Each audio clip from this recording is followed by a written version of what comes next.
My next guest is Ayaan Hirsi Ali. She is a best-selling author and courageous activist whose outright rejection of Islam has not been just controversial, but dangerous. Ayaan, welcome. You focused on the issue of women. Are you trying in doing that to modernize Islam or to shame Muslims? No, it's not to shame Muslims. It's also not to modernize Islam. I really care more. Islam is the doctrine. Muslims are the human beings. It's with them that I share a history of being a former Muslim. And I'm convinced, and fortunately more and more people today, that if the position of women in Islam and in Muslim countries is improved, that we are going to have less violence within the homes of Muslims,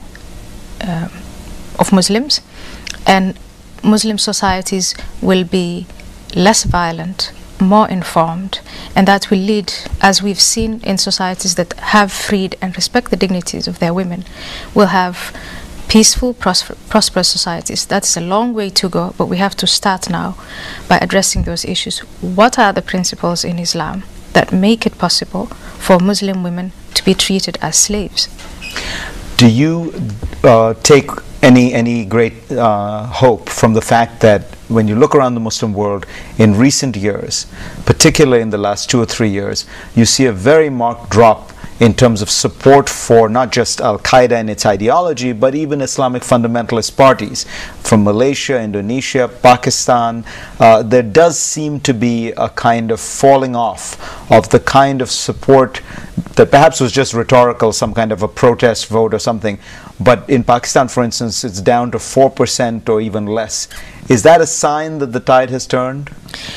It has not turned yet, but it is a sign that the collision of ideas, the jihadists on the one side, Al-Qaeda and their followers who say we have to abide by the literal word of God, and those who say no, we want to modernize, that confrontation breeds change and progress.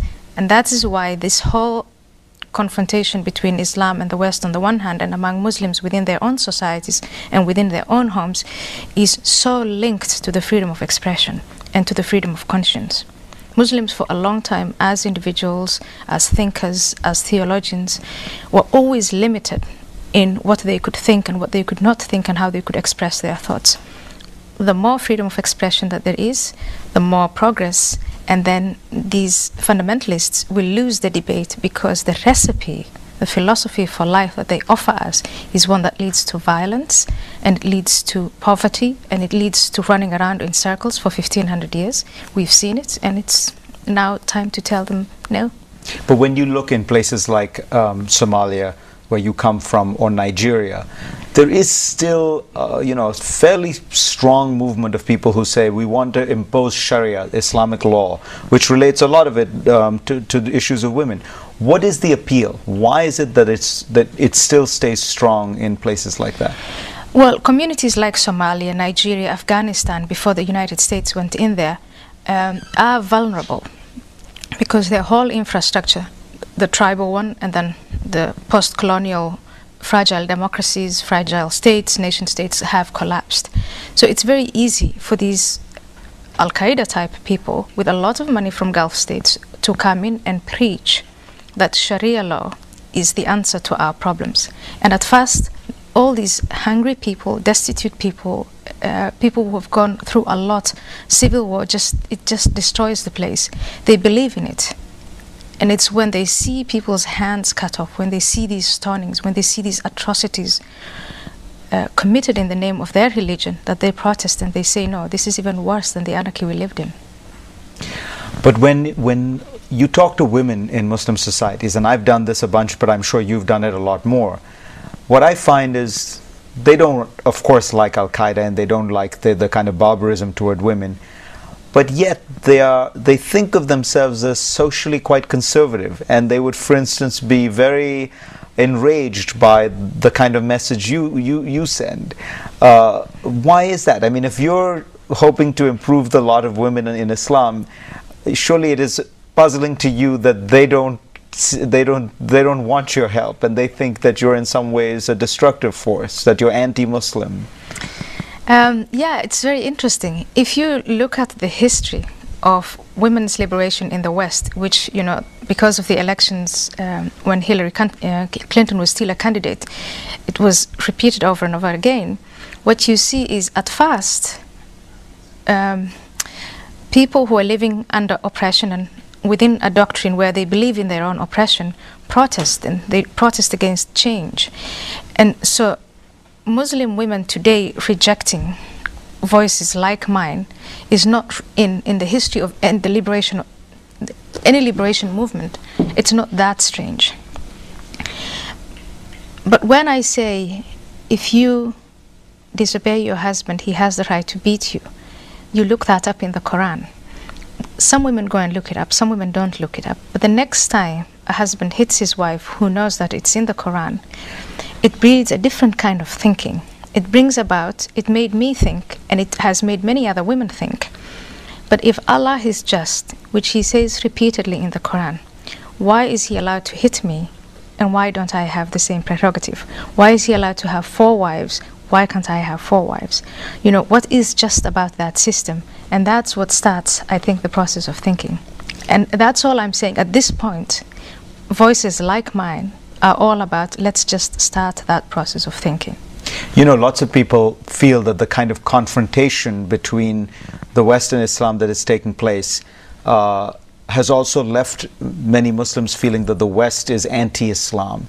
That we have lost the battle of hearts and minds, that we have convinced many people in the Arab world that the United States is the enemy, or that we dislike them and we want to keep them down. Do you think that that's the case? I don't think that that is the case.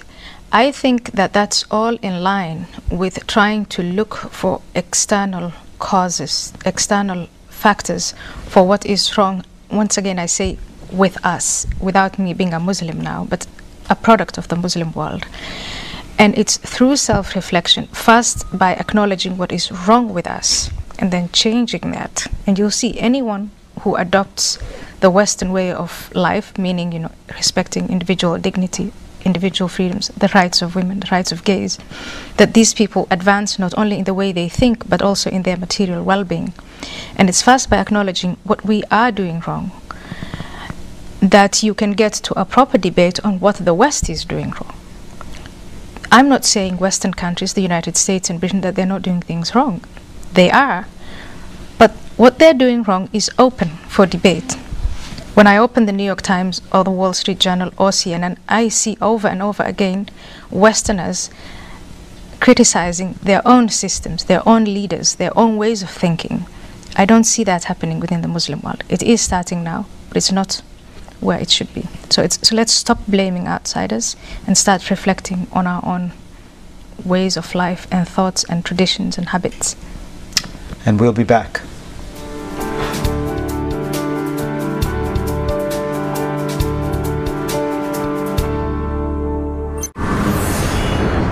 You're Dutch, you're still a Dutch citizen. How has Europe dealt with the problem of its Muslim immigrants? Is it getting better? Is it getting worse? If I look at a country like Holland, all Dutch people will tell you we are an egalitarian society, we're very equal. But that's not true. We had poor people and we had wealthy people. We have people who are Catholics and who are Protestants and who are secular. And all these people commingle, and they have business dealings. And there is a consensus not to go beyond certain boundaries. But as individuals, they themselves are hardly integrated. One of my theories about why the United States has not had a second terrorist attack since 9/11 is that American Muslims are better integrated into American society, that there aren't these large pools of radicalized, marginalized people, you know, hating the society they're living in, and therefore giving some kind of base and encouragement to the few truly fanatical jihadis.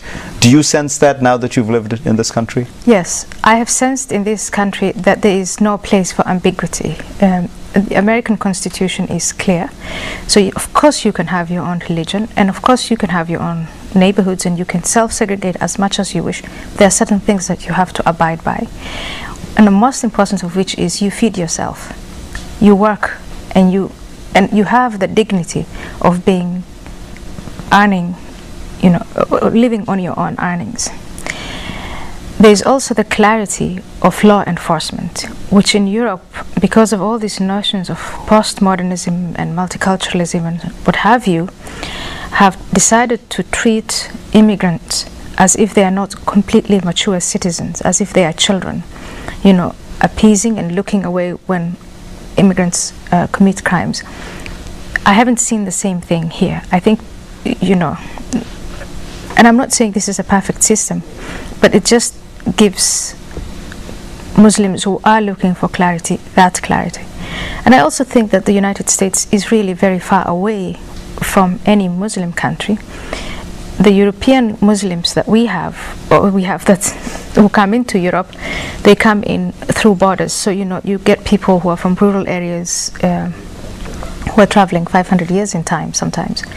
In the United States, the Muslims who come here have to come through an airport, have to have a lot of money, have to meet the regulations. It's different. Final question. When you look at the state of women in Islam today, do you feel that the changes you want to see will happen in the next 10 years, in the next 100 years?